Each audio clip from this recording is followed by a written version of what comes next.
যে শপথ সেটি ভেঙে রাগে ক্ষোভে তিনি কোটা বাতিল করেছেন, যেটি উনি সংবিধানের আইন উনি ভঙ্গ করেছেন এবং পরবর্তীতে উনি অবৈধ প্রধানমন্ত্রী হিসেবে উনি রাষ্ট্র পরিচালনা করেছেন। 2024-এ এসে আদালতের ঘাড়ে বন্দুক রেখে উনি আবার সেই পরিপত্রটি আবার বহাল করেছেন, যার প্রতিক্রিয়া স্বরূপ ছাত্ররা ঢাকা বিশ্ববিদ্যালয়ে আন্দোলন শুরু করেছে। সংবাদ সম্মেলন করে প্রধানমন্ত্রী বলেছেন যে রাজাকারের বাচ্চারা, রাজাকারের নাতিপুতি, এবং আরও বলেছে আমাদেরকে দেশ থেকে বেরিয়ে যাওয়ার জন্য। যারা আন্দোলন করছে তাদেরকে রাজাকার, রাজাকারের ছেলে মেয়ে, রাজাকারের নাতিপুতি বলে উনি সম্বোধন করে শিক্ষার্থীদের অভিভাবকদের চরম অপমান করেছেন, চরম উনি অবমূল্যায়ন করেছেন এবং মেরুদণ্ডে এবং আমাদের সত্তাকে উনি ধাক্কা দিয়েছেন, লাঞ্ছিত করেছেন, অপমান করেছেন।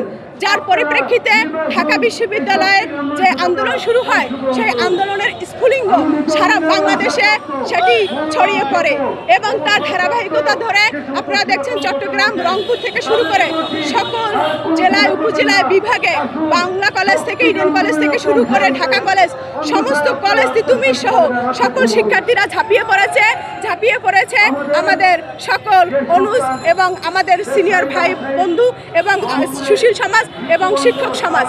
এর পরিপ্রেক্ষিতে আপনারা দেখতে পাচ্ছেন হঠাৎ করে রাজু ভাস করে আমরা যখন আন্দোলন করছি আমাদের কাছে একটি খবর আসে আমাদের বিজয় ৭১ হলে কিছু সহযোদ্ধা কিছু আমাদের সহপাঠীদেরকে আটকে রেখেছে। তাদেরকে উদ্ধার করতে আনতে গিয়ে আমরা হামলা শিকার হই ট্রাক ভরে এবং রাত্রে ফেসবুকে লাইভ করে মিরপুর থেকে হেলমেট পরে দেশীয় অস্ত্রশস্ত্র এবং ওকিটকি নিয়ে তারা কিন্তু আমাদের উপরে হামলা করার প্রস্তুতি নিয়েছে। ফেসবুক লাইভে আপনারা দেখেছেন। তারই প্রেক্ষিতে আপনারা দেখতে পেয়েছেন বিজয় ৭১ হলে আমাদের উপরে কি নৃশংস হামলা চালিয়েছে।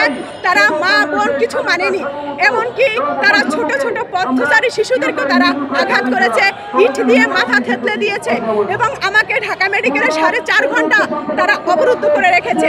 আমার শিক্ষার্থী ভাই বোনদেরকে যখন চিকিৎসা দেওয়ার জন্য ঢাকা মেডিকেলে নিয়ে যাই তখন কিন্তু তারা চিকিৎসা দিতে দেয়নি, বরং ইমার্জেন্সির গেটে ঢুকে আমাদেরকে অত্যাচার করেছে, মেরেছে। তারই জায়গা থেকে আমি বলতে চাচ্ছি ছাত্রলীগ এবং আওয়ামী লীগের সাধারণ সম্পাদক ওবায়দুল কাদেরের উস্কানিতে এই ধরনের ন্যাক্কারজনক হামলা হয়েছে। সেই হামলাটি হয়েছে আমাদেরকে হত্যার উদ্দেশ্যে।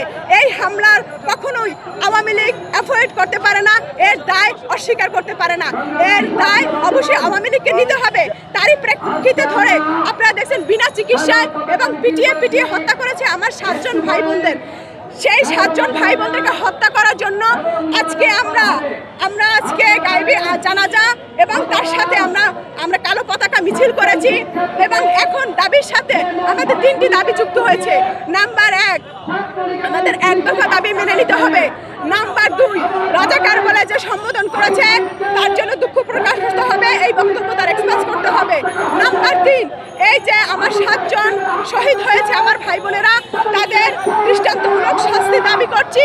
যেই খুনিরা এই মুহূর্তে এখনো বেঁচে আছে, এখনো অ্যারেস্ট হয় নাই, বিচারের কার্যকারিতা এখন পর্যন্ত শুরু করে নাই, আমরা তার ধিক্কার জানাচ্ছি এবং নিন্দা প্রকাশ করছি।